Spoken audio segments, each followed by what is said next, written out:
Paudy, agente de développement culturel pour la MRC Arthabasca. Véronique Pepin, écrivaine et éditrice.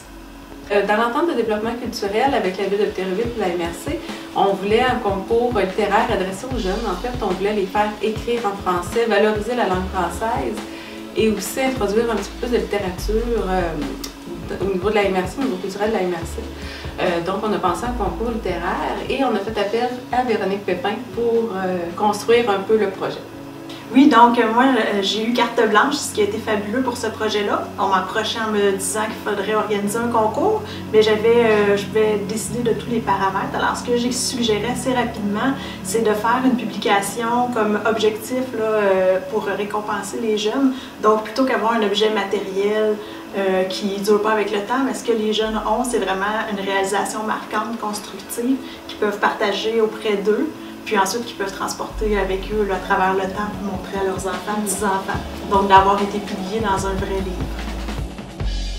Donc le jury a vraiment un gros travail à faire, un réel travail de sélection à faire parmi les textes. Donc même à chaque année, dans les 2 éditions qu'il y a eu jusqu'à maintenant, il y a des mentions qui sont ajoutées parce qu'on voit que les jeunes font un réel effort pour soumettre un texte de qualité. Ce que j'aime du concours Plume, c'est que chaque année, on choisit un auteur de la région, un auteur professionnel différent qui parraine le concours. Donc, il agit avec nous comme figure pour faire la promotion, mais il soumet aussi un texte inédit qui va être publié dans le recueil. Donc, à chaque année, c'est intéressant de voir le thème choisi par l'auteur qui est parrain du concours, puis de voir quel texte il va nous soumettre, puis ensuite de voir la fierté des jeunes qui ont fait le lancement. Donc, les jeunes sont publiés dans un vrai livre avec un auteur comme Joanie Baudette ou Alain Bergeron. Donc, de voir la fierté de tous ces gens-là, puis même de l'auteur vedette, de voir la fierté dans les yeux des enfants, c'est ce qui nous touche beaucoup dans le projet.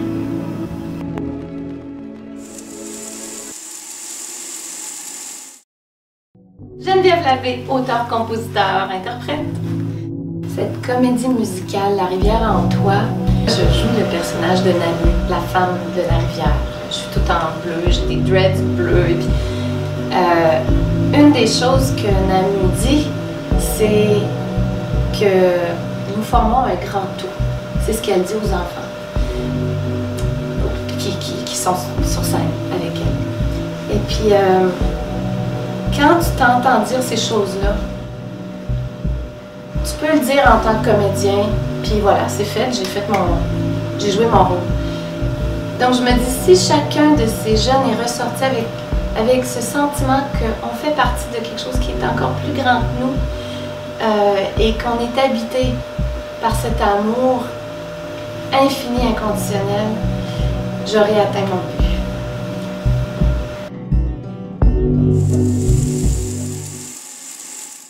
Moi, c'est Isabelle Couture. Je suis d'abord enseignante en adaptation scolaire. J'enseigne les arts depuis 23 ans. Je suis artiste peintre et auteure nouvelliste. Le projet sur lequel j'ai travaillé, c'est le projet Azur. Azur pour leur beau bleu azur, qui est la couleur associée à l'autisme. En fait, dans le cadre de mon travail, depuis au moins une dizaine d'années, je côtoie chaque jour des adolescents qui ont un trouble du spectre de l'autisme. Et leur univers me fascine.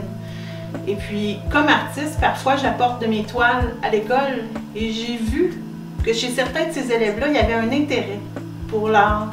Alors, je me suis dit, pourquoi pas? On va d'abord l'essayer comme ça, sans l'annoncer comme un projet. Et puis, ça a eu tellement de succès que j'ai décidé d'entreprendre ça. Je trouvais que ça pouvait être porteur d'un beau message. Et puis le bleu de l'autisme aussi s'y prêtait bien de fil en aiguille. Le projet qui est parti tout petit a pris une très grande envergure. Et puis je trouve que ça donne une voix aux élèves autistes. L'art leur permet d'exprimer quelque chose que les mots ne peuvent pas faire. L'élément coup de cœur, c'est une photo. C'est la photo qui a été prise quand il y a eu le petit mini vernissage.